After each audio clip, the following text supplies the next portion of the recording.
Ultra-high molecular weight polyethylene is a subset of the thermoplastic polyethylene, also known as high-modulus polyethylene, or high-performance polyethylene. It has extremely long chains, with a molecular mass usually between 3.5 and 7.5 million atomic mass units. The longer chain serves to transfer load more effectively to the polymer backbone by strengthening intermolecular interactions.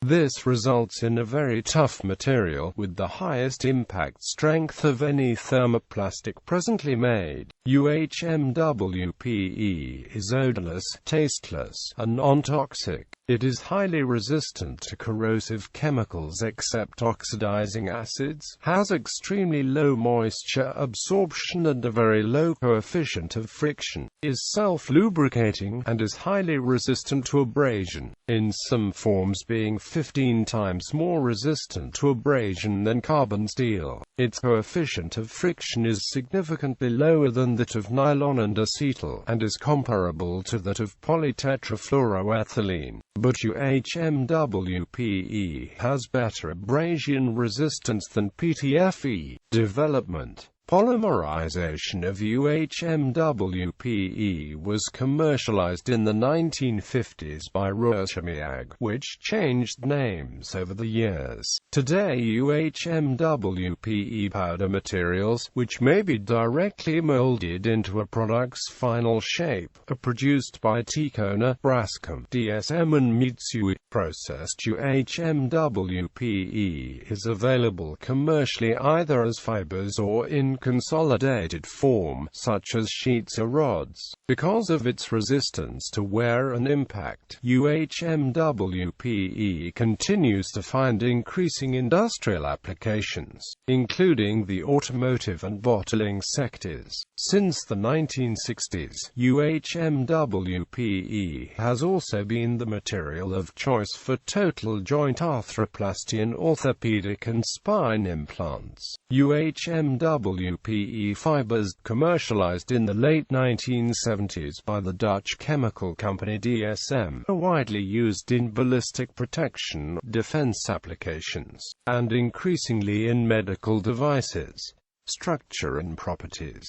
UHMWPE is a type of polyolefin. It is made up of extremely long chains of polyethylene, which all align in the same direction. It derives its strength largely from the length of each individual molecule. The van der Waals bonds between the molecules are relatively weak for each atom of overlap between the molecules. But because the molecules are very long, larger overlaps can exist, adding up to the ability to carry larger shear forces from molecule to molecule. Each chain is bonded to the others with so many van der Waals bonds that the whole of the intermolecular strength is high. In this way, large tensile loads are not limited as much by the comparative weakness of each van der Waals bond. When formed of fibers, the polymer chains can attain a parallel orientation greater than 95% and a level of crystallinity from 39% to 75%. In contrast, Kevlar derives its strength from strong bonding between relatively short molecules. The weak bonding between olefin molecules allows local thermal excitations to disrupt the crystalline order of a given chain piece by piece, giving it much poorer heat resistance than other high-strength fibers. Its melting point is around 130 to 136 degrees Celsius, and, according to DSM, it is not advisable to use UHMWPE fibers at temperatures exceeding 80 to 100 degrees Celsius for long periods of time. It becomes brittle at temperatures below -150 degrees Celsius. The simple structure of the molecule also gives rise to surface and chemical properties that are rare in high-performance polymers. For example, the polar groups in most polymers easily bond to water. Because olefins have no such groups, UHMWPE does not absorb water readily, nor wet easily, which makes bonding it to other polymers difficult. For the same reasons, skin does not interact with it strongly, making the UHMWPE fiber surface feel slippery. In a similar manner, aromatic polymers are often susceptible to aromatic solvents due to aromatic stacking interactions. An effect aliphatic polymers like UHMWPE are immune to. Since UHMWPE does not contain chemical groups that are susceptible to attack from aggressive agents, it is very resistant to water, moisture, most chemicals, UV radiation, and microorganisms. Under tensile load, UHMWPE will deform continually as long as the stress is present, an effect called creep. When UHMWPE is annealed, the material is heated to 135 degrees Celsius to 138 degrees Celsius in an oven or a liquid bath of silicon oil or glycerine. The material is then cooled down at a rate of 5 degrees Celsius per hour to 65 degrees Celsius or less.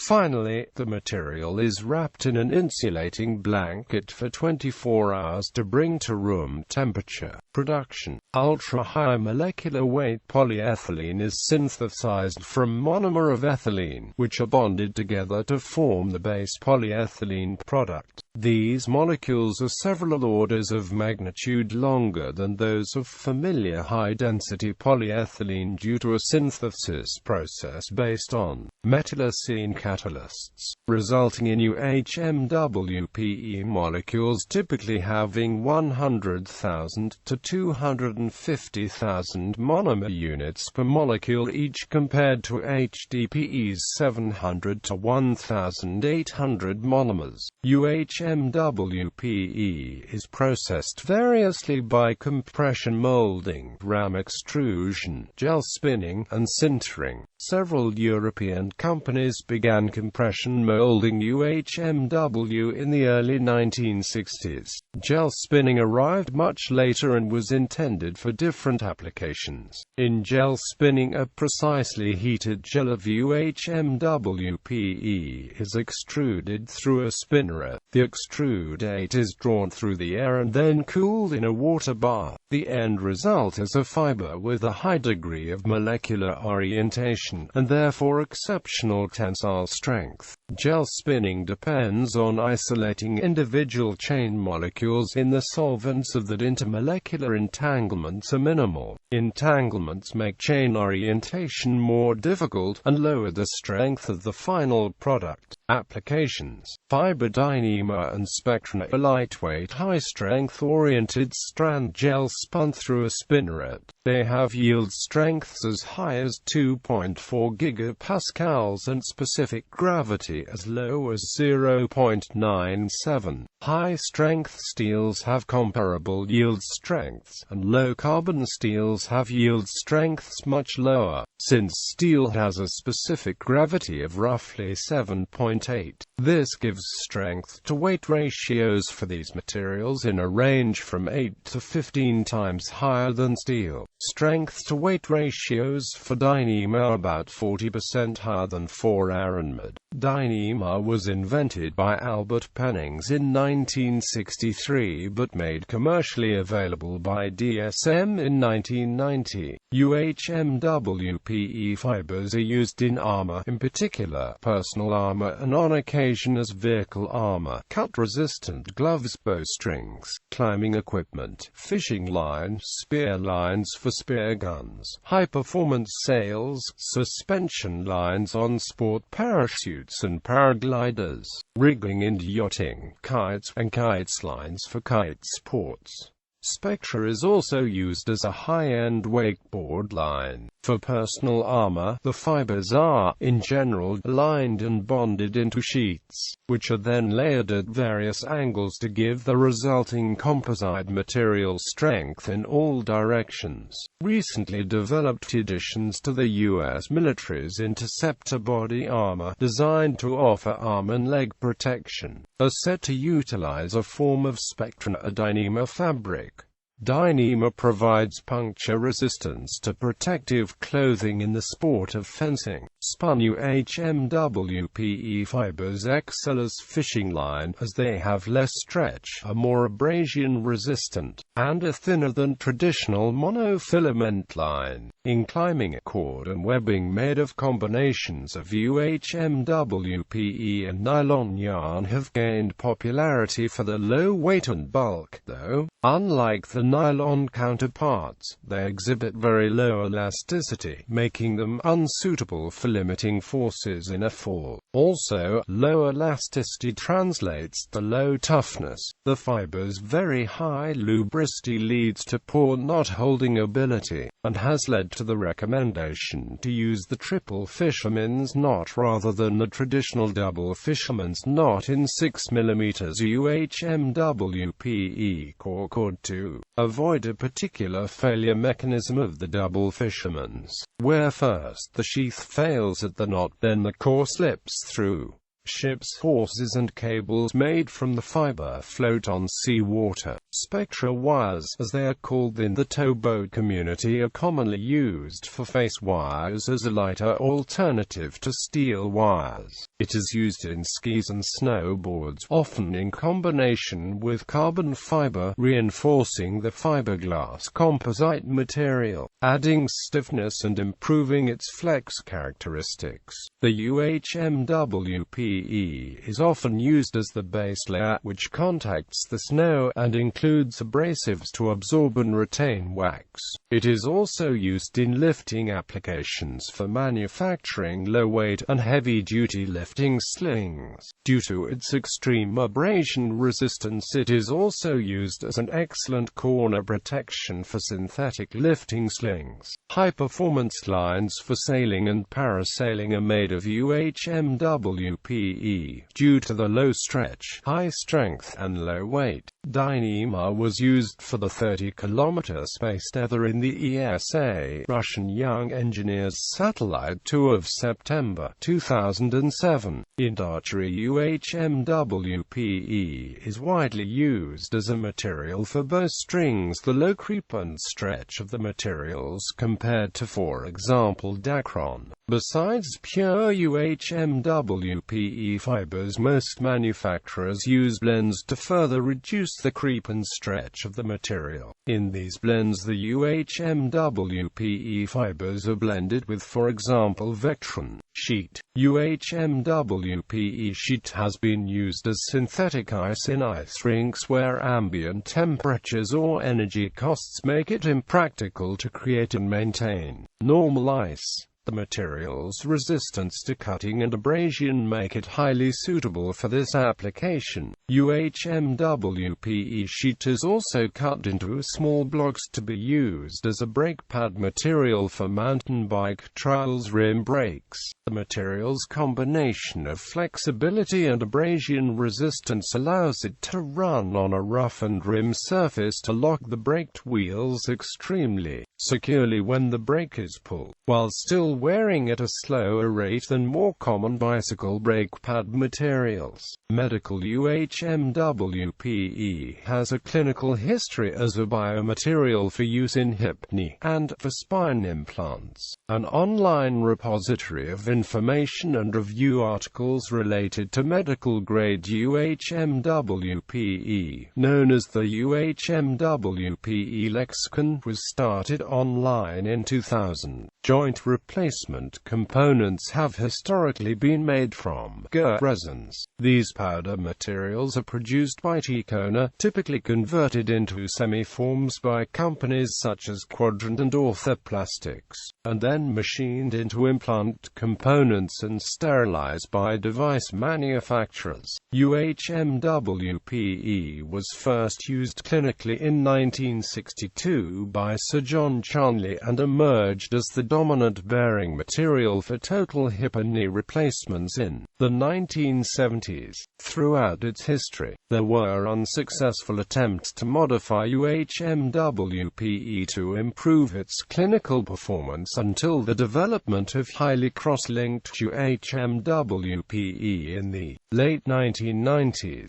One unsuccessful attempt to modify UHMWPE was by blending the powder with carbon fibers. This reinforced UHMWPE was released clinically as poly-2-bisomer in the 1970s. The carbon fibers had poor compatibility with the UHMWPE matrix and its clinical performance was inferior to virgin UHMWPE. A second attempt to modify UHMWPE was by high-pressure recrystallization. This recrystallized UHMWPE was released clinically as polymer by DuPuis in the late 1980s. When gamma irradiated in air, this material exhibited susceptibility to oxidation, resulting in inferior clinical performance relative to virgin UHMWPE. Today, the poor clinical history of polymer is largely attributed to its sterilization method, and there has been a resurgence of interest in studying this material. Polymer fell out of favor in the United States in the late 1990s with the development of highly cross-linked UHMWPE materials. However, negative clinical reports from Europe about polymer continue to surface in the literature. Highly cross-linked UHMWPE materials were clinically introduced in 1998 and have rapidly become the standard of care for total hip replacements, at least in the United States. These new materials are cross-linked with gamma or electron beam radiation and then thermally processed to improve their oxidation resistance. 5-year clinical data from several centers are now available demonstrating the superiority relative to conventional UHMWPE for total hip replacement. Clinical studies are still underway to investigate the performance of highly cross-linked UHMWPE for knee replacement. In 2007, manufacturers started incorporating antioxidants into UHMWPE for hip and knee arthroplasty-bearing surfaces. Vitamin E is the most common antioxidant used in radiation cross-linked UHMWPE for medical applications. The antioxidant helps quench free radicals that are introduced during the irradiation process, imparting improved oxidation resistance to the UHMWPE without the need for thermal treatment. Several companies have been selling antioxidant-stabilized joint replacement technologies since 2007, using both synthetic vitamin E as well as hindered phenol-based antioxidants. Another important medical advancement for UHMWPE in the past decade has been the increase in use of fibers for sutures. Medical-grade fibers for surgical applications are produced by DSM under the Dyneema Purity trade name. Manufacturing UHMWPE is used in the manufacture of PVC windows and doors, as it can stand up to the heat required to soften the PVC-based materials and is used as a form chamber filler for the various PVC shape profiles, in order for those materials to be bent or shaped around a template. UHMWPE is also used in the manufacture of hydraulic seals and bearings. It is best suited for medium mechanical duties in water, oil hydraulics, pneumatics, and unlubricated applications. It has a good abrasion resistance but is better suited to soft mating surfaces. Wire cable HALAR cathodic protection cable is made of a fluoropolymer insulation that exhibits exhibits superior chemical resistance. Made with dual insulation, HALAR wire can be used in any situation where chlorine and hydrogen gases are present. HALAR cable is made with a primary layer, which is most resistant to chlorine, sulfuric acid and hydrochloric acid. Following the primary layer is a high molecular weight polyethylene insulation, which provides pliable strength and allows considerable abuse during installation. The UHMWPE jacketing provides mechanical protection as well.